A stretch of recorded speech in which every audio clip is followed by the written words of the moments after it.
Olá, pessoal, eu sou Rose Alves, do Pod Concurseiro, e hoje o episódio é muito especial, né? Estou conhecendo a professora Viviane Vidigal, chega até rimou. A gente vai falar sobre sociologia e psicologia do trabalho.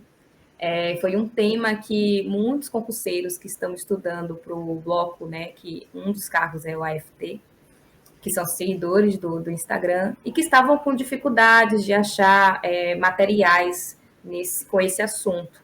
E também aquelas dúvidas, né, de tema de discursivo, que poderia cair ou não.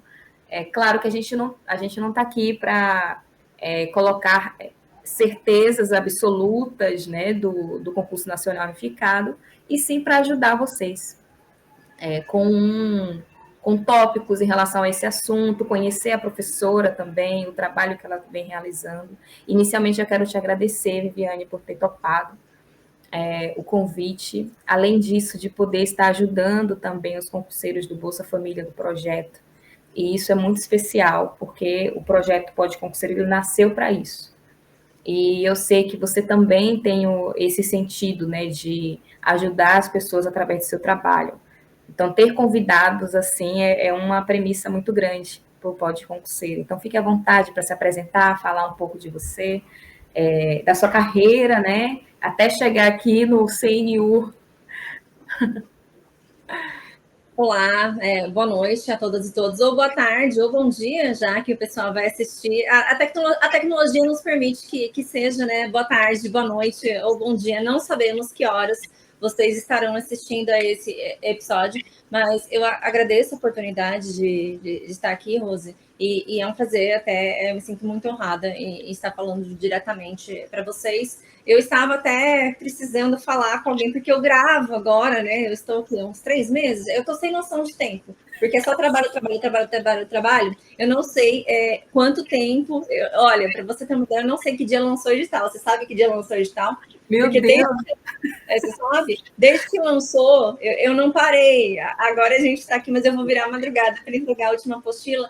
E aí eu não parei, eu estou sem noção de tempo, mas talvez uns 2 meses eu estou nessa vida sem parar e sem noção de se é dia, se é tarde, se é noite. Eu agradeço o convite de estar aqui hoje, vendo uma pessoa e conversando com uma pessoa, porque gravar só para a tela, sem aquela reação, e eu vou falar a verdade, desesperada. Eu até falei para o pessoal, vou dar uma aula de juros, de psicodinâmica, que nem é parte do meu edital, que agora o meu edital eu esgotei, né? Acabei de encerrar os meus 3 primeiros cursos, acabei de encerrar. E aí vou dar a aula. E resolvi dar essa aula, anunciar, porque não só para as pessoas, mas eu fiz por mim também, que eu queria ver gente, eu queria abrir um Google Meet para falar ao vivo, porque eu costumo dar aula assim, né? Então eu acabo vendo o pessoal, porque eu sou professora universitária. Então eu interajo com as pessoas. Há muito tempo eu não gravava para ninguém ali. E aí tiveram muitos inscritos, o que parece que acabou inviabilizando, e eu acho que eu vou ter que falar de novo para o YouTube. Ainda não foi dessa vez, mas conseguirei. Serei bem sucedida. Bom, eu sou a Viviane Vidigal, estou falando aqui, né? Eu falo um pouquinho. Eu costumo falar muito. Mas eu sou a Viviane Vidigal, eu sou professora universitária. Eu dou aula em pós-graduação e eu dou aula de Sociologia do Trabalho e também dou aula de Direito do Trabalho, porque antes de eu fazer um mestrado e doutorado em Sociologia do Trabalho, eu me graduei em Direito. Há muitos e muitos e muitos e muitos anos, porque eu sou uma senhora, então eu me graduei em Direito e depois eu segui para o ramo, né, da área trabalhista, e naquela época a gente estava conversando antes aqui nos bastidores, naquela época eu dava aula em cursinhos, então eu me graduei e fui fazer uma especialização em Direito do Trabalho, e aqui em Campinas tinham 2 cursinhos presenciais, era até relativamente perto da minha pós-graduação, e eu dava aula nesses 2 cursinhos, só que aqui em Campinas, esses cursinhos, eles não eram de Direito do Trabalho, né? Que era o que eu gostava e que eu gostava de fazer. Então, eu acabava dando muita aula de Direito Administrativo e Direito Constitucional. Era Direito Administrativo e Direito Constitucional, eu ficava de domingo a domingo, porque eu também pegava os finais de semana. Eu não tinha filho, eu era solteira e eu adorava trabalhar. Então, eu ficava nesses cursinhos, até que eu engravidei. e eu engravidei, e quando eu engravidei e tive o Nicolas, eu dei aula até praticamente quase, né? Ele nasceu, quase saio lá do cursinho, vou direto para a maternidade, mas assim que ele nasceu, isso já até entra aqui em uma das temáticas, o pessoal fica perguntando o que pode cair, a gente já vai então começar com a minha história, que não é só a minha história, é a história de muitas brasileiras, né? E a história que está também, não como história, mas está como ponto no edital do concurso, a divisão sociossexual do trabalho, né? Sociossexual e racial do trabalho, quando a gente fala do trabalho de cuidado. Então, quando o Nicolas nasceu, a situação era a seguinte: nesse cursinho que eu dava aula, eu era uma trabalhadora precarizada. Então, eu era uma trabalhadora sem vínculo, não tinha vínculo empregatício. Eu recebia, até vou falar, eu recebia R$ 30 por hora aula. O estacionamento que eu pagava era R$ 15. Então, no final das contas, então, se a gente até for contar o combustível, talvez eu tivesse o quê? Uns R$ 5 por aquele trabalho. Então, era uma trabalhadora precarizada, sem vínculo empregatício, que adorava o que fazia, e aí o filho nasce. Quando o filho nasce, e eu sou sozinha, né? Sempre fui sozinha, eu sempre quis ter mãe, foi uma opção de vida. E aí, Nicolas nasceu depois de um certo tempo de amamentação. Eu penso, nossa, então eu vou voltar e vou voltar a dar aula, porque eu sou uma docente, é assim que eu me reconheço, preciso trabalhar, preciso voltar a dar aula. Só que daí eu não tinha ninguém, então eu teria que contratar alguém. Eu não tinha essa rede de apoio, e contratar alguém ficava mais caro do que eu iria receber. Então, inviabilizava esse meu trabalho. Eu teria que realmente pagar para poder trabalhar. Então, eu não podia fazer. Não tinha como, não aquele trabalho. Eu teria que para poder, então, sobreviver, né, e pagar as contas de casa, eu teria que arrumar um outro trabalho, uma outra coisa. Isso acabou acontecendo, mas também ao mesmo tempo que foi nessa mesma época, eu já tinha feito algumas especializações lá do Senso, eu já tinha algumas pós-graduações em trabalho, processo de trabalho penal, que eu também gostava um pouco, porque eu trabalhava na Defensoria Pública. E aí eu resolvi fazer um mestrado. E quando eu resolvo fazer um mestrado, aqui em Campinas não tem em universidade pública direito. E eu já estava também, né? Eu flertava com outras áreas, eu tinha sido monitora durante direito em sociologia, e eu era muito fã do professor Ricardo Antunes. Eu tinha os livros dele, porque a gente até, na área trabalhista, nós lemos Ricardo Antunes, né, que ele transcende a sociologia do trabalho. Então, eu tinha Deus ao trabalho, eu tinha sentido do trabalho, e eu lia, eu achava fabuloso toda a produção dele, e ele estava no Unicamp. Então, eu pensava, nossa, será que um dia terei aula presencial com o Ricardo Antunes? Será que conhecerei Ricardo Antunes? Encontrarei Ricardo Antunes? E a intenção, na verdade, era essa: era ter aula com o Ricardo Antunes, era sentar numa cadeira e ouvir pessoalmente, né, presencialmente, o Ricardo Antunes falando. E fui para a Unicamp. Fui para a Unicamp para ver até, né, como que era. Entendi, tinha processo seletivo. Eu acabei passando num processo seletivo e fiz. E isso passou, o que eu acabei passando, passaram-se anos, porque eu fiz mestrado, depois fiz o doutorado lá na Unicamp em Sociologia do Trabalho, e há muito virei socióloga. Então, foi até uma descoberta, sabe? Um encontro, porque me enxergo quando as pessoas perguntam, e algumas pessoas ainda perguntam, né? Você é o quê? E aí eu digo, socióloga do trabalho. Como você se identifica? Me identifico como socióloga do trabalho. Então, quando perguntam, eu falo, mas você também não... Assim, não, socióloga do trabalho. Professora, socióloga do trabalho. Porque tem domínio, tá? Algumas imagens, algumas coisas, mas eu me apresento enquanto socióloga do trabalho, porque é assim que eu me reconheço já há muito tempo. Estou lá na Unicamp há alguns anos. E aí, como chegamos no concurso, eu já estava te contando que pela minha produção dentro da sociologia, porque eu acabei pesquisando lá com o Ricardo. O Ricardo foi, então, meu orientador, acabou sendo também, além de professor, meu orientador. E eu acabei pesquisando dentro do trabalho contemporâneo, o trabalho ubrizado, isso desde o mestrado, né? Então, depois eu acabei fazendo um recorte de gênero, indo para Brasília, né? O que está acontecendo agora com o GT, dentro desse debate que é o debate atual. E nisso que eu estou, então, imersa nesse debate, acabo circulando no judiciário, porque a minha produção científica e a minha produção acadêmica, ela chega no judiciário, e eu acabei lançando uma coletânea e um livro, e o ano passado, eu passei o ano passado dando palestras em alguns TRTs, fui para alguns eventos, para o TST. Então, eu circulei como socióloga no mundo jurídico.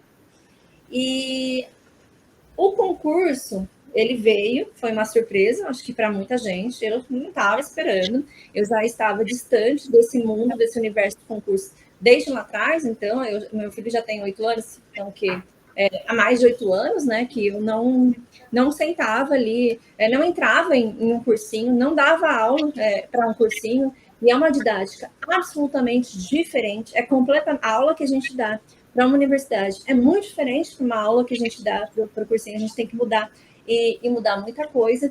E aí veio o edital, e no que vem o edital, um dos cursinhos me ligou e me convidou, porque tinha um colega que nós éramos a gente tinha alguns trabalhos juntos dentro do jurídico. Ele falou: olha, você precisa de uma socióloga, eu conheço uma socióloga, e me indicou. E aí eu aceitava todo o trabalho que me ofereciam. Eu aceitei dar essas aulas e estava te contando que eu estava na fisioterapia para as minhas hérnias de disco, e tinha acabado de sair na noite anterior o edital. E quando eu saio dessa fisioterapia, tinha algumas ligações e começam a me ligar de outros lugares, chamando para dar aula.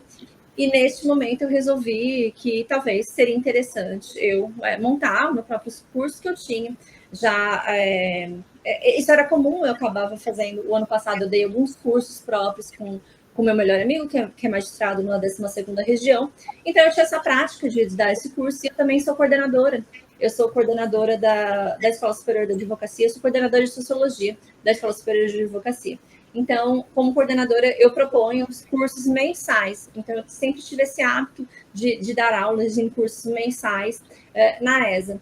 E imaginei que fosse ter alguns alunos que seguissem, né, já meu trabalho, e teria um pouco mais de gente, dado o tamanho desse concurso, e lancei o curso.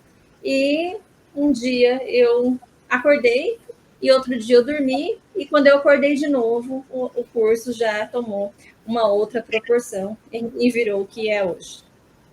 Nossa, deve ter sido um susto, ao mesmo tempo, né, a surpresa, porque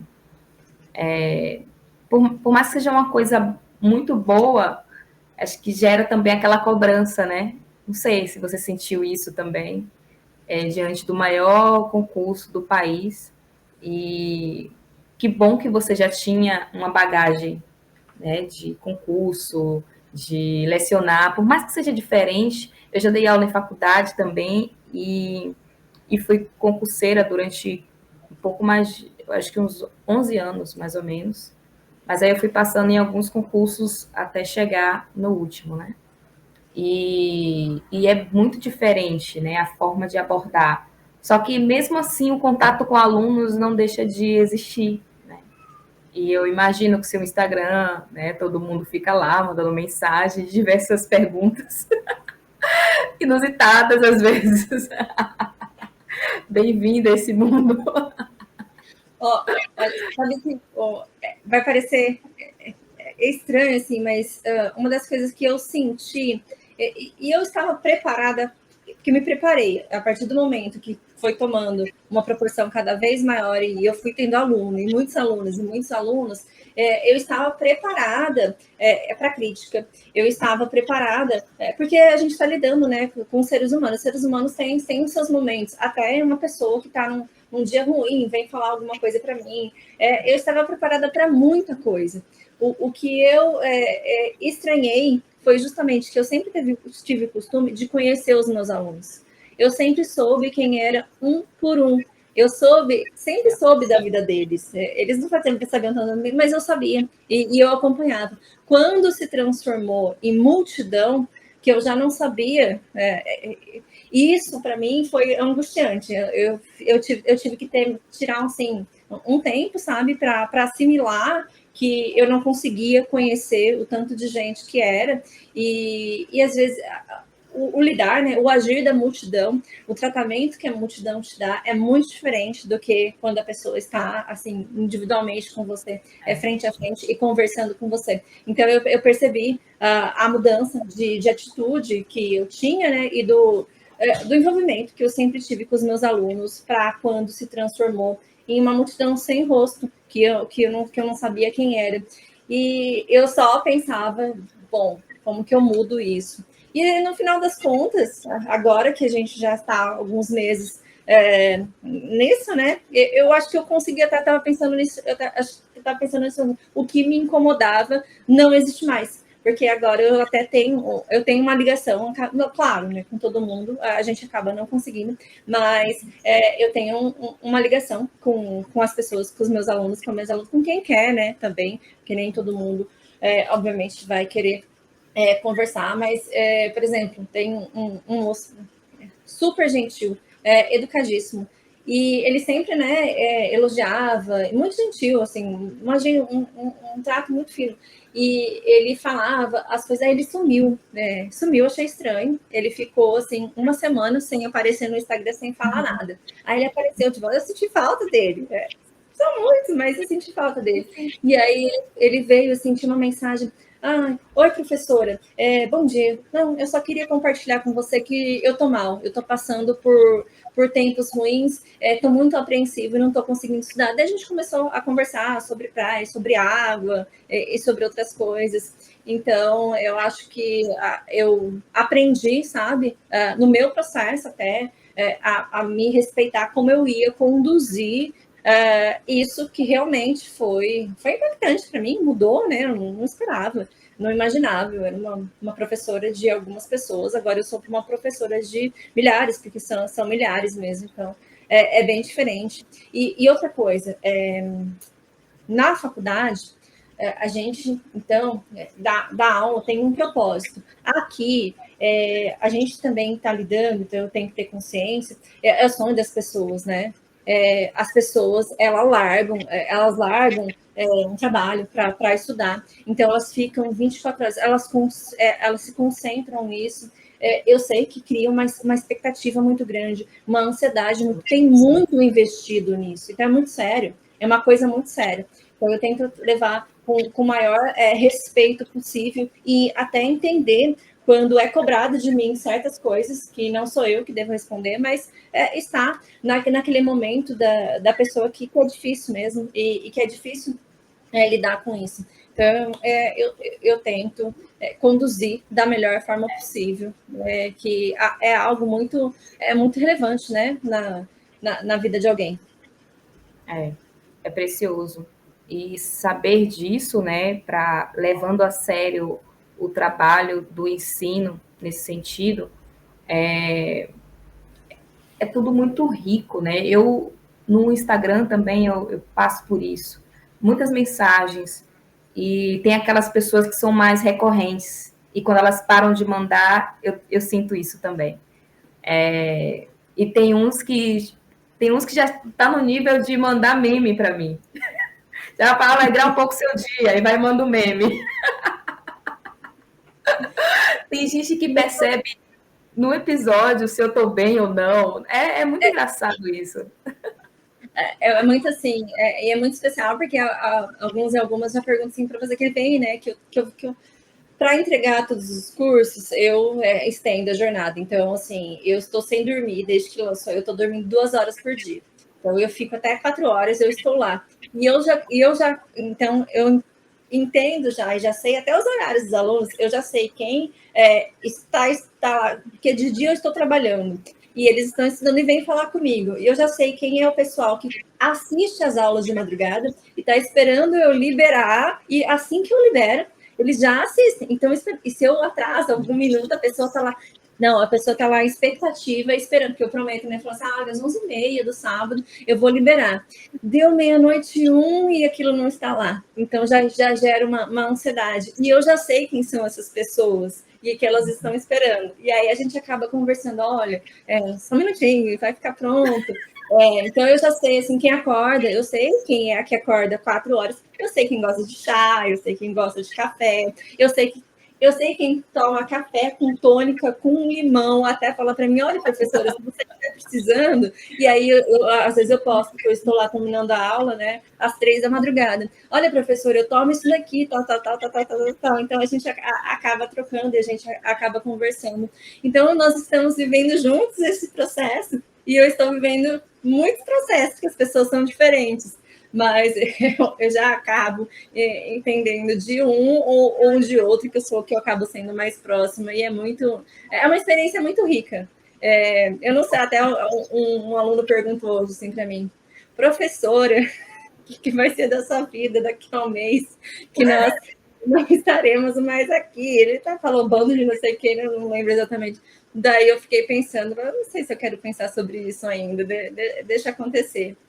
Sim, muitas coisas, né, podem acontecer. Existe um programa também de formação, né, dos aprovados do concurso nacional unificado, e as dúvidas elas continuarão existindo, porque não é estanque para o edital e para a prova. A pessoa, depois que passa, ela também vai ter que lidar com questões, né? Com questões como essa no seu dia a dia, no trabalho, na sua vida social, enfim.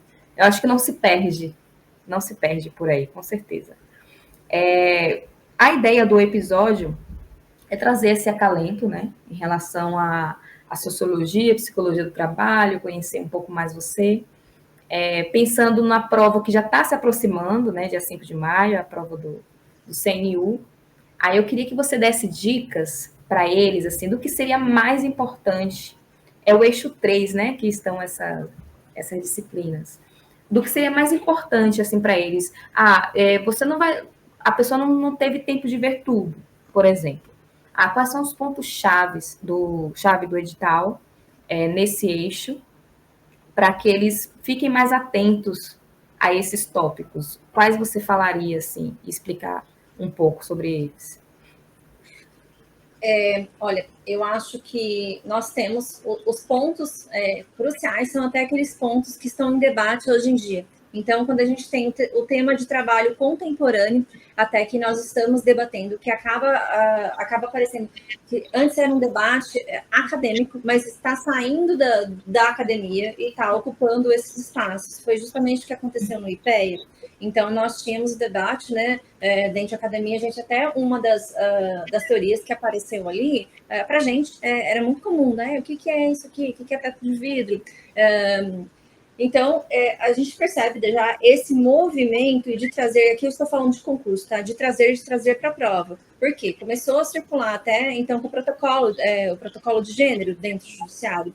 As pessoas acabaram pensando nisso. A gente vê que na prova da magistratura, na sentença, então, acabou trazendo esse recorte específico.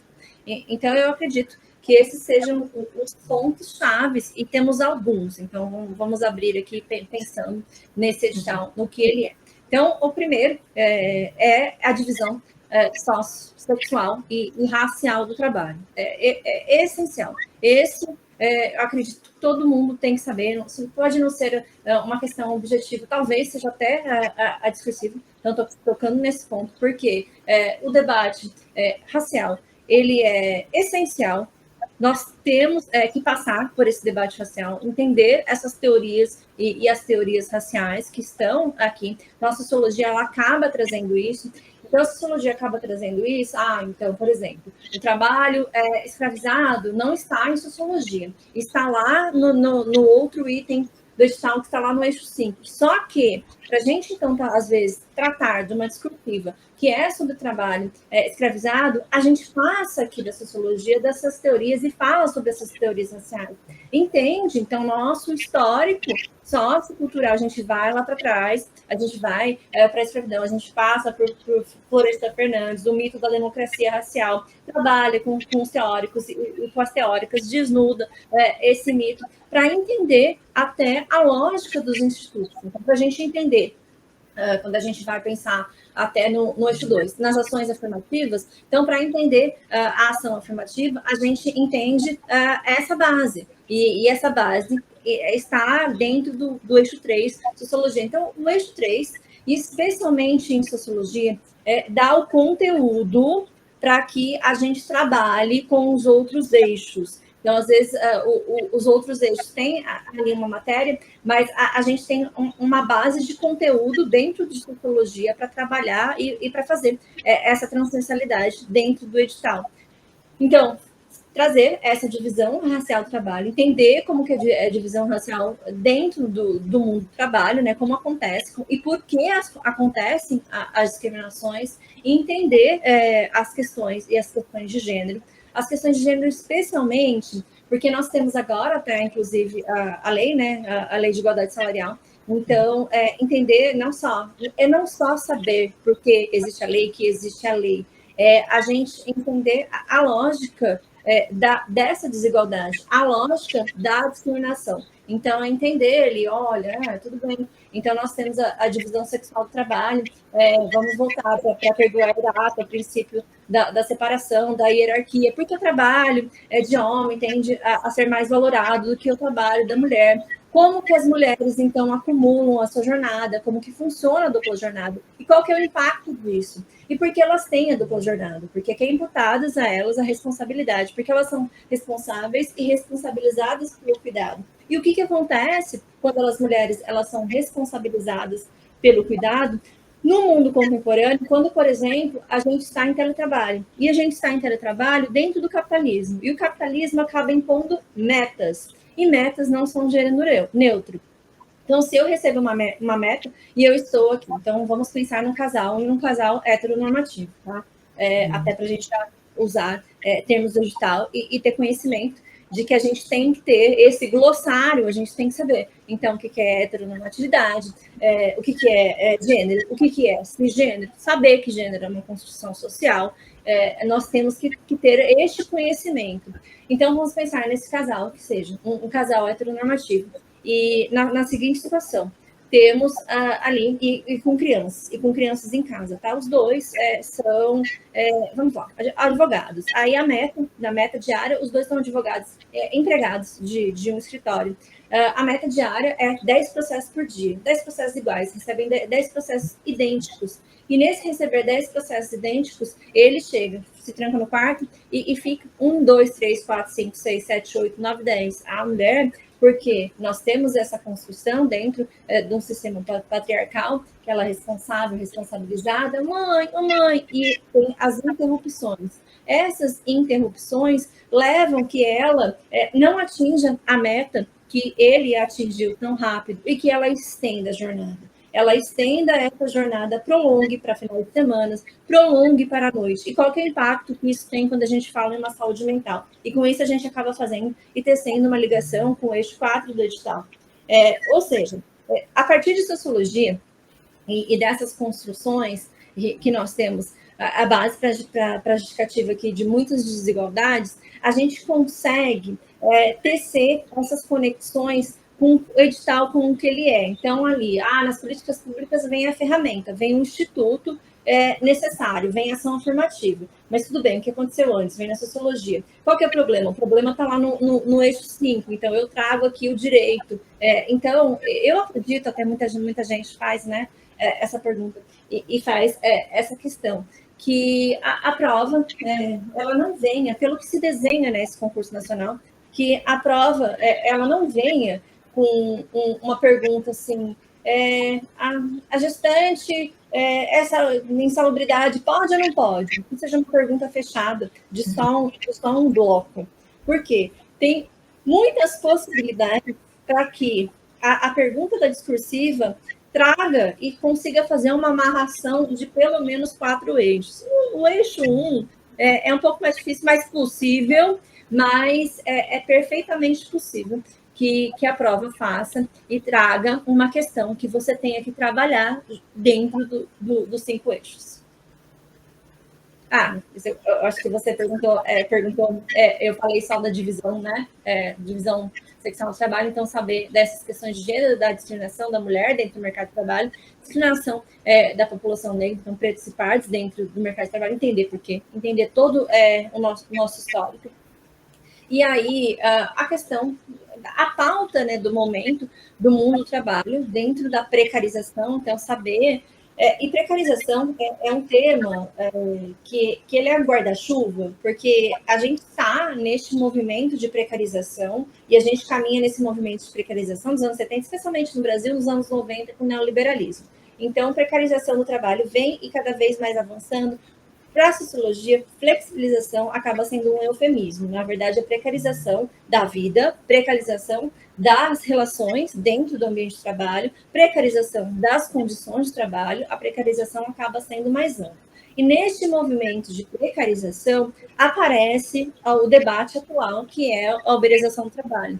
Então, o governo, o nosso governo atual, está olhando para isso. O GT criado faz um ano, está acontecendo debate, o GT tripartite, né, da classe trabalhadora, dos líderes sindicais, a empresa e os membros do governo, inclusive os auditores e auditoras fiscais, estão nesse GT. Então, a gente vê na mídia, a gente vê o mundo do trabalho que olha, que os especialistas olham para esse tema de uberização já há algum tempo. Então, é um tema também que merece destaque dentro desse edital. Portanto, direito discriminatório, até saindo aqui um pouquinho, quando a gente puxa lá do direito discriminatório, quando a gente vem aqui para o edital de economia do trabalho, discriminação dentro do mercado de trabalho são temas muito fortes para a gente poder trabalhar com esses temas com um guarda-chuva. Então, se eu tivesse três apostas. Sim. Então, três apostas. Tá? A primeira é batida, e talvez enviesada, porque eu estava te contando que foi meu tema de mestrado e de doutorado, que foi uberização do trabalho, a plataformização do trabalho, por tudo que está acontecendo, não por ser meu tema, por eu gostar, né, muito dele, mas por tudo que está acontecendo mesmo, por todo esse contexto. A segunda é justamente a discriminação dentro do mercado de trabalho, que pode aparecer de várias formas, não só, então, né, a gente pensar que muitas vezes a gente pensa em questão de gênero, mas pensar numa discriminação interseccional, mas e trabalhar com isso. E hoje me perguntaram, daí, né, é a resposta que eu acabo sempre dando. Professora, fale o seu chute, a sua bola, fala muitas coisas, sua bola de cristal, e eu falo assim, se fosse eu, e aí eu prefiro assim, se fosse Viviane formulando prova, e aí eu falaria assim, meu tema é o seguinte, discorra sobre interseccionalidade e transversalidade em políticas públicas com a questão social da saúde mental dentro do capitalismo neoliberal. Fale sobre tudo isso. Pronto. Essa seria a minha discursiva. E aí? Tem que falar sobre outra coisa. Tem que saber sobre a interseccionalidade dos marcadores sociais de diferença, tem que entender da transversalidade dentro de políticas públicas, o que isso significa. Então, tem que saber da saúde mental e tem que saber do capitalismo e do neoliberalismo. Pronto, essa é a prova. Se fosse se eu fosse formulando, seria isso. Porque eu acho que a gente consegue uma amarração boa. E são debates atuais, e são debates importantes, né, que a gente precisa fazer. Eu acho que a saúde mental é um tema muito forte. Sim, eu ia até perguntar sobre isso. E ele acaba abarcando todos os cargos, né? A importância para todos os cargos que estão dentro do bloco 4. Porque é a ideia, né? O tema da discussível, ele tem que abarcar todos esses cargos, porque vai ser uma mesma discursiva para todos dentro do bloco. Então, não seria algo exclusivamente, né, para FP. Pode falar. A gente pode pensar assim, olha, o que é burnout? Mas talvez o que é burnout seja só uma pergunta, dentro ali de um... Mas você pode falar, então, de uma política pública para discorrer de saúde mental, uma política pública sobre saúde mental e um caso ali de burnout. Então, a pessoa tem que discorrer sobre um pouquinho mais, né? Até para chegar no burnout, uma lógica de burnout e para trazer também um enfrentamento. E com isso ela consegue passar pelos eixos. Eu acho que já é mais interessante uma discursiva como ela é formulada dessa forma do que diretamente, assim, o que é burnout. Porque fica muito... Mas... Uhum. Na verdade, teve uma das seguidoras até perguntou sobre isso, né? De como você acha que seria a questão discursiva? Se seria com tópicos, com algumas perguntas, você colocou lá o tema, aí letra A, qual o impacto do burnout na sociedade? Letra B, como identificar o burnout? Como se proteger? Algo do tipo. Ou seria uma discursiva já com o seu tema e a pessoa, o candidato já discorrer diretamente. A gente não tem tantas informações nesse sentido, né, no edital, mas o que seria a sua aposta?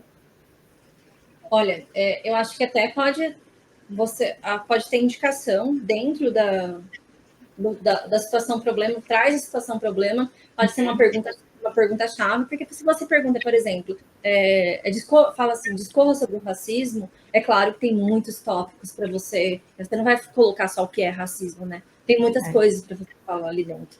Mas, só que também pode vir, assim, com um problema, e aí 4 sub-itens, só que a grande questão daí se a prova te pediu para fazer uma discursiva, se pediu para fazer uma redação discursiva, você responder como pergunta e resposta. Você vê esses 4 itens lá e acabar respondendo. Porque, assim, uma discursiva, ela tem um formato, uma discursiva, ela tem introdução, ela tem desenvolvimento e ela tem conclusão. Então, tem que estar muito atento a isso para não pensar que você está numa segunda fase desses outros concursos que tem segunda fase de pergunta e resposta, que você vai numa discursiva, que tem um outro formato, fazer pergunta e resposta, porque daí você vai perdendo a forma, né? Então, você pode até saber o conteúdo, mas você vai perder na forma, você não vai atingir, pode acabar não passando por isso. Então, a gente tem que ficar muito atento com essa questão. Quando vier lá, olha, faça ali uma explicação, uma discursiva, que nós precisamos saber a forma de fazer isso, introduzir a temática. O que é introduzir uma temática? Desenvolver de uma forma coerente, desenvolver de uma forma coesa, sem repetição. Quantas linhas? Essa é uma outra pergunta que a gente tem, não nos foi apresentado ainda, né? Não veio no edital quantas linhas são. No IPE foram 45, se eu não me engano, certo? Então, talvez a gente tenha uma tendência aí que seja 45. Se for em 30. Bom, se for em 30, é o seguinte, para a gente fazer, então, em 30. Por quê? Possivelmente, se for um desses temas das grandes apostas, nós sabemos, a gente está se preparando para isso. A grande dificuldade de uma discursiva de 30, daí, quando a gente tem muito conteúdo, é fazer caber e não deixar para fora os itens do espelho. Por quê? Porque às vezes a gente sabe muito e acha muito importante determinado ponto, determinado tópico, e quer falar. A gente tem vontade de trazer muitos autores e muitas autoras porque a gente sabe tudo, só que não é esse o espelho. Então, aqui a gente tem que ser muito racional antes, antes de escrever e antes de fazer o próprio rascunho, vai fechar o olho, vai colocar um papel e vai imaginar qual que é o espelho. Então, você vai fazer um esqueletinho e pontuando. Olha, vamos lá, é racismo? Então, assim, vou fechar o olho. Eu tenho que fazer uma introdução. Eu obrigatoriamente tenho que falar de racismo estrutural. Quer trazer o nome Silva Almeida? Tudo bem, traga. Mas não vai ficar contando sobre a vida dele, porque não dá, não cabe. Então, ali, racismo estrutural. Racismo institucional. Racismo recreativo. Racismo reverso. Não existe. Por que não existe? Mas com 2 linhas. Então, você vai fazer isso, vai imaginar o que é essencial, o que está naquele espelho, vai fechar esse esqueleto. Aí você vai fazer o seu, né, o seu rascunho para depois passar limpo, porque a gente tem então aqui o grande perigo quando tem muito conteúdo e tem poucas linhas, justamente não colocar o que está no espelho. E aí aquela pessoa que sabia menos que você colocou o que estava no espelho, colocou o que era essencial, e é essa pessoa que vai passar. Então, essa é a chance 1, hipótese 1. Mas se forem 45 linhas, ou até se vierem 60 linhas, se vierem muitas coisas, aqui a gente também tem uma outra questão. Não é essa exata, mas é que chama a atenção dos meus alunos de discursivo. Muito cuidado com as repetições, porque aqui às vezes você pensa, né? Eu quero chegar, eu quero atingir as 60 linhas, quero completar as 45 linhas. Só que o que acontece? Você acaba repetindo. E não é repetindo, então repetindo a ideia. A ideia que apareceu no primeiro parágrafo, depois aparece no quarto parágrafo. Não pode. As ideias, elas têm que estar conectadas, a gente tem que ir conectando e elas têm que ir fluindo. É uma sequência fluida. Então não pode ir e voltar, ir e voltar. Por quê? Porque daí você até colocou o que estava esquerdo, colocou, mas não teve ali coesão, perdeu ponto também. Então, o que você acaba ganhando de conteúdo, você acaba perdendo na forma. Então, tem que tomar cuidado com essas repetições de ideias quando você vai retomar e também para não ser desconexo, porque quem está lendo sabe. Quem está lendo percebe, fica travado, fica truncado na leitura. Então, atenção a essas questões quando na discursiva. Perfeito. A objetividade na discursiva é fundamental. Isso eu fui aprendendo cada vez mais ao fazer o recurso das minhas provas, né? Os recursos das provas. Quando eu mesmo fazia meu recurso, a prova que eu ia enfrentar a seguinte, eu já fazia a minha prova, a minha discursiva, pensando no examinador. Uhum. Porque, nossa, na hora que a gente está fazendo nosso recurso, a gente começa a pensar, por que eu não falei isso? Porque está aqui no espelho, está tão claro, e eu viajei por outra linha, porque eu dominava muito o assunto, como você disse, a gente quer aprofundar, mostrar que sabe ali, né? E acaba perdendo pontos por isso, por não mencionar o que é essencial e simples. Muitas vezes é simples, né? E uma dificuldade também que eu tinha é pouca linha e muito conteúdo. Nossa, isso era um terror para mim. Quando caía, eu sou contadora, né? Uma discursiva específica de contabilidade, e era um pronunciamento contábil que eu dominava e poucas linhas. Nossa, aquilo era uma dificuldade para mim. Você reunir tudo e imaginar o que o examinador quer de mim através desse enunciado.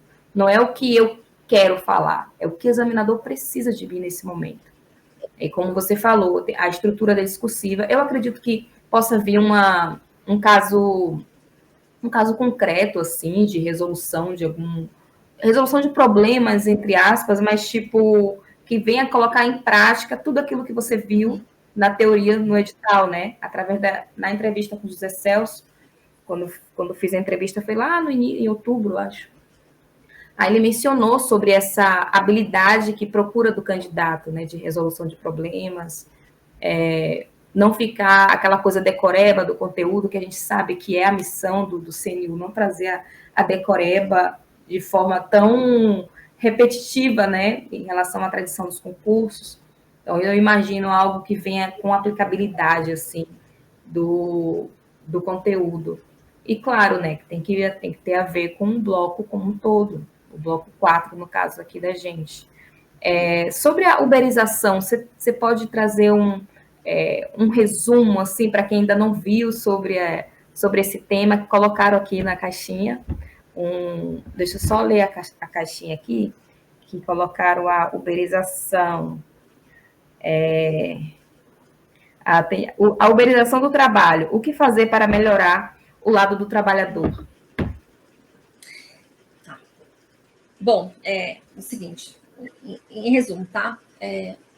A uberização do trabalho, eu acho que a gente já acho que a gente já sabe, né, que ela se extrai, que a uberização do trabalho, ela não se resume, então, ao trabalho de Uber. A Uber, por ser muito grande, por ser emblemática, empresta um nome só a um fenômeno, é um fenômeno do mundo do trabalho, que nem o Fordismo não se restringiu só à fábrica da Ford, o Toyotismo não foi só a Toyota. Então, a uberização do trabalho é uma nova forma de organizar trabalho, que tem esse apagamento do próprio trabalho, que explora e explora cada vez mais, que se espraia por todo mundo. Então, começa que os entregadores não são só os entregadores, não são só o motorista. E nós temos alguns problemas dentro de uberização do trabalho. E são problemas muito relevantes. Por quê? Porque quando nós temos a uberização do trabalho, então o formato econômico ele vem de uma forma e as coisas aparecem para a gente de uma forma que, nesse primeiro momento, ninguém é um fenômeno nebuloso, ninguém sabe o que exatamente, as coisas não aparecem como dado pronto.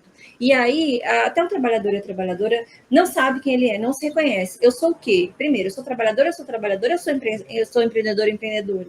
A retórica do empreendedorismo, neste formato aqui, ela é muito forte. A retórica do empreendedorismo não surge aqui no Brasil, inclusive surge no país risco, mas se espraia em países que têm maior índice de desemprego, como é a Uganda, como é o Vietnã e aqui no Brasil.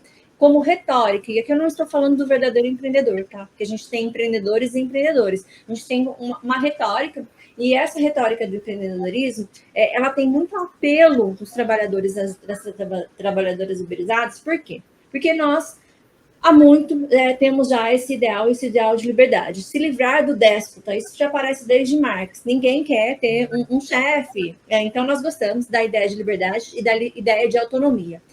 O empreendedor e a empreendedora traz essa ideia de liberdade e a ideia de autonomia. Mais que isso, quando a gente olha para o mercado de trabalho brasileiro, a gente olha, então, para esses milhões de desempregados, e nós temos agora dentro do neoliberalismo que olha, se você então se esforçar, você pode conseguir. Então as lutas elas passam a ser individuais consigo mesmo. Então o trabalhador e a trabalhadora eles pensam que vão conseguir e vão atingir lá, independente de luta classista, independente de proteção estatal.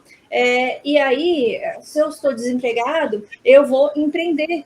É o que me sobra. E até eu me entendo, eu faço essa leitura como empreendedora para me proteger da condição de vítima. Se eu tenho um problema social, que é o desemprego, para a proteção dessa condição de vítima, eu me coloco como empreendedora para essa proteção mesmo. E assim eu continuo. Só que as empresas elas se apropriam dessa retórica empreendedorista para formatar o seu trabalhador e a sua trabalhadora de uma forma que se pensem livres, mas não são, que trabalhem mais, que estendam o trabalho, que lasteçam o trabalho. Então, essa retórica, ela acaba sendo apropriada, funciona muito bem. Essa é uma questão, então, a questão do empreendedorismo, do trabalhador e da trabalhadora, não se enxergar como nem trabalhador e trabalhadora. A gente tem a questão do vínculo. A questão do vínculo também é algo, primeiro, para o judiciário. Então, o judiciário lá atrás não lê como vínculo empregatício. A gente tinha mais de 90% não lê. Depois passa para 70%, as coisas vão mudando. Chega no TST, o TST vira esse número. Daí vem o STF, joga, né? Joga tudo para baixo de novo e fala que não tem, que não é nada sobre vínculo. E por que isso? Porque é um formato que o algoritmo aparece aqui e ele nebula algumas coisas, e ele nebula algumas coisas, há uma dificuldade de se enxergar a subordinação. Justamente pela presença desse algoritmo, parece que de neutro não tem absolutamente nada. Tudo está ali, as ordens estão ali, tudo está embutido ali, e é feito por alguém, para explorar. Mas tem muitas máscaras, a gente não tem tempo de falar aqui, mas tem muitas máscaras de vínculo dentro desse formato, de forma que ninguém enxergue esse trabalhador e a trabalhadora no primeiro momento como empregado e como empregada, nem a própria pessoa que trabalha, porque também nós temos uma outra questão. Foi espraiado, e nós vivemos aqui, né, de tempos em tempos, nós temos ideologias que empresa sairia e não teria trabalho para ninguém. Então, está na massa, nessa massa dos trabalhadores e trabalhadoras. Olha só, eu arrumei um trabalho, porque a classe trabalhadora brasileira precisa sobreviver. Então, no capitalismo, vem minha força de trabalho para subsistência, precisa sobreviver, precisa comprar leite, precisa comprar pão. E aí eu tenho uma empresa que agora eu estou conseguindo ali pagar minhas contas. E, de repente, você fala que vai me dar CLT, mas a empresa vai embora, e aí eu não vou ter CLT, eu também não vou ter trabalho, eu não vou ter nada. Então, pelo medo, então, movido, o medo é um mecanismo que atua de forma muito forte, movido pelo medo, também fala assim, não quero CLT, não quero CLT, e não querer CLT significa não querer direitos, não ter essa proteção laboral, não ter a proteção social. Então, por muito tempo foi isso. Então, a gente, inclusive, continua nesse debate, porque grande parte da classe trabalhadora não quer, né, quer CLT, quer falar assim, nós teremos alguns direitos. Só que quando a gente olha até o projeto de agora, né, esse projeto recente, a gente pergunta quais direitos, quais são exatamente esses direitos que estão lá. Então, nós que somos pesquisadores dessa área, especialistas em uberização, esse projeto é catastrófico para a classe trabalhadora. É péssimo. Abre um caminho, assim, sabe, para uma sociedade de não direitos, de poucos direitos. Então, a gente acaba rebaixando, e a gente acaba rebaixando as condições de trabalho. E o que fazer? O que fazer, justamente, se a gente tivesse uma resposta, né? Olha, sempre, né, no capitalismo, sempre as respostas elas vieram com luta de classes. Então, na rua, se por um momento a gente teve uma não resistência, a gente vai falar lá atrás, veio a pandemia, e a pandemia fez aqui, a pandemia trouxe, e a pandemia fez sangrar o trabalhador, a trabalhadora foi para a rua, resistiu, fez o break dos apps, e a gente continua nesse movimento, e é um movimento de sempre, né? Este movimento é o movimento operariado, o movimento do proletariado de serviço hoje, o movimento do uberizado, então é sempre um movimento eterno da classe trabalhadora e é com luta, e é com luta de classes, e muita conscientização. É importante que a gente fale sobre isso, que a gente toque nesses temas e entenda os mecanismos, entenda os institutos e entenda a uberização pelo que ela realmente é. Entenda, tem a gamificação do trabalho dentro dela, saber o que é essa gamificação do trabalho, que não é uma coisa bonitinha, não é uma coisa interessante. Primeiro a gente tem que entender, depois que a gente entendeu tudo que a uberização nos trouxe, aí que a gente pode falar, né, nesses enfrentamentos, nesse combate, para que a classe trabalhadora tenha direitos, né, sem direitos a menos, porque muita coisa está sendo colocada aqui em jogo. É um futuro de toda uma classe mesmo que trabalha, não é só ali de quem entrega e de quem faz transporte de pessoas. Então, é um debate muito sério. E depois, quem paga a conta? Nós mesmos, porque é uma questão da previdência, né? De contribuir, de não contribuir. Então, nós temos muito aqui em jogo. É um cenário delicado, que ainda precisamos de muita luta e de muita consciência, de classe e consciência social. Perfeito. Deixa eu ver se teve mais possíveis temas discussivas. Caso o assunto seja do eixo temático 3, a gente já passou. Teve um aqui que está extremamente desesperado. Ele colocou assim: qual bibliografia básica? Ou seja, por onde começar? Socorro. Bichinho, deve ter visto tanta coisa. Para a sociologia? Uhum. Olha, eu, se tiver que recomendar um livro, só O Privilégio da Servidão, do Ricardo Antunes. O Privilégio da Servidão, do Ricardo Antunes, que é o debate contemporâneo, e o compilado, a coletânea do Ricardo Antunes sobre uberização. Precisavam de mais alguns, né, que eu estava falando de mais coisas, mas se fosse escolher só um, falaria do Privilégio da Servidão, que lá já tem alguns itens do edital e traz um debate contemporâneo, junto com o da uberização do Ricardo. Então, seriam essas indicações e em artigos científicos na internet, que são artigos científicos gratuitos, eles acabam sendo mais curtinhos. Por exemplo, a divisão sexual do trabalho, da Helena Irata e da Daniela Kerguá. Então, ler esses artigos científicos, eles acabam sendo curtinhos, eles acabam sendo de graça. Eu até recomendo que façam um estudo dessa forma em sociologia do trabalho. A gente está pensando no livro, né? Livro acaba sendo algo caro, e a gente acaba tendo acesso à sociologia através de artigos, e tem um debate de autores em artigo. Então, por exemplo, vou pensar em precarização do trabalho. Graça Druck, precarização do trabalho. Daí vem um artigo.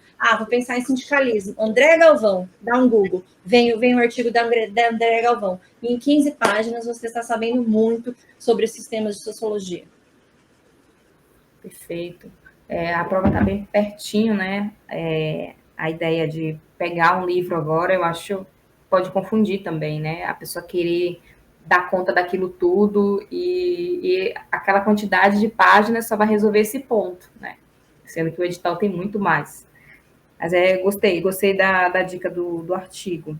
Inclusive, eu até postei no Instagram também, lá nos destaques, alguns conteúdos gratuitos, inclusive artigos que estavam na bibliografia do Guia Referencial do Concurso Público, que é o guia que traz as ideias que estão acontecendo hoje no CNU, mas ele é para toda a administração, para todos os concursos, não só o CNU.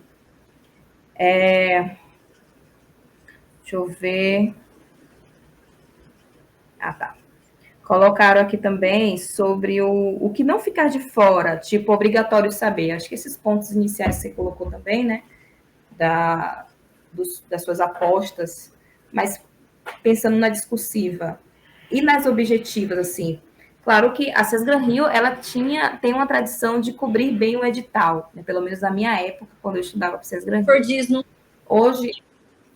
Fordismo, Taylorismo são questões recorrentes de objetivas, são questões próprias. Eu acho que tem algumas questões ali dentro desse edital que são, assim, especiais, e eu enxergo direto nessas provas objetivas. Então, Fordismo, Taylorismo e Toyotismo, uma prova objetiva. O que é alienação? Uma prova objetiva.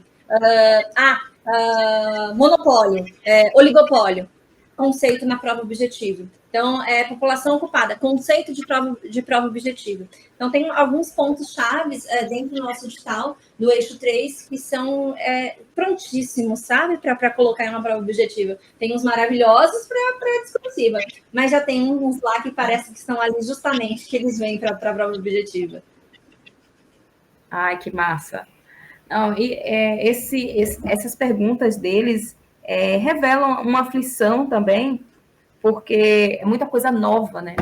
Não caía essas matérias antes. E até para as pessoas que já estavam estudando para FT antes, desde o último concurso, poderia até imaginar, mas quando vem um edital com esse mundo de coisa, um monte de novidades, dar conta de tudo, a minha ideia foi um episódio que pudesse trazer um refrigério, às vezes pode causar até um desespero também. Assim, nossa, ela falou que é importante, eu não vi isso. Mas a ideia é poder trazer o feeling, assim, né, de uma professora que está trabalhando com tanta dedicação nos seus materiais sobre o bloco 4.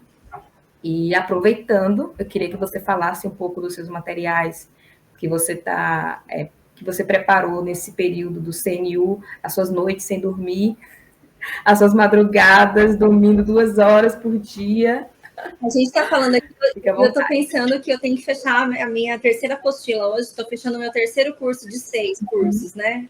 6. E aí estou fechando a terceira apostila e eu tenho 14 aulas para fechar ainda, para fazer revisão. E possivelmente eu vou virar mesmo. Essa noite eu não vou ter as 2 horas para conseguir fechar. Mas eu estou desde... Eu já estou concluindo o episódio, inclusive. Eu estou desde que eu lançou o edital, eu lancei o primeiro curso, que foi o curso justamente do eixo 3, de Sociologia de Economia do Trabalho e Psicologia do Trabalho, mas logo em seguida eu já lancei um combo com políticas públicas, porque em um determinado momento que eu estava fazendo pesquisa, eu precisei ir para a área de políticas públicas lá no departamento, que eu tive um projeto dentro de políticas públicas, então eu acabei indo para essa área e fazendo também cursos de políticas públicas. E aí, né, quando eu vi que tinha políticas públicas, eu imaginei que também fosse ter uma certa dificuldade e lancei junto. Fiz até um combo do eixo 3 com o eixo 2 para lançar. E depois lancei esses 2 cursos, cursos que até as pessoas falam, para mim é pouco, mas eu tenho agora, acabei de entregar, né, finalizar 40 aulas. As pessoas, 40 aulas, eu falei assim, mas é pouco, 40 aulas, mas é só 20 horas. A gente fica horas e horas e horas e horas e horas. Só da teoria do valor, eu tenho que te dizer, só da teoria do valor, que é o tópico 1, a gente fica ali 6 meses falando sobre isso. E vocês quiseram que eu falasse em 15, vocês quiseram não, né? Eu tive que falar em 15 minutos. Então, acaba sendo complicado. Aí, as alunas me pediram para fazer um curso de diversidade. Eu não ia fazer. Eu já tinha lançado muito. 2, para mim, já era mais do que eu imaginava. E aí, por demanda, eu lancei o curso de diversidade. Aí eu lancei curso de diversidade, já lancei o curso de discursiva, e por demanda ainda, porque eu lançava curso, e aí falava assim, mas você não vai dar aula de finanças? Eu falei assim, gente, olha, conta não é com... Aí realmente, porque o meu 1 mais 1 igual a 3, eu não sei o que eu vou fazer com vocês, o que vocês vão fazer comigo. Aí não dá. Então eu comecei a receber esses pedidos, mas dava ainda para fazer de desafios do Estado e políticas da parte geral também, que eu não tinha, né? Eu só tinha do eixo 2.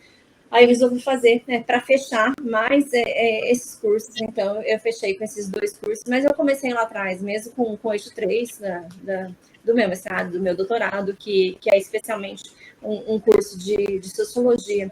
E estamos finalizando, quase concluindo todos os cursos agora. Não sei quando vocês vão assistir esse episódio, mas talvez já tenham finalizado todos esses meus cursos. Então, eixo 3, eixo 2, discursiva, diversidade, desafios do Estado e políticas da parte geral. 6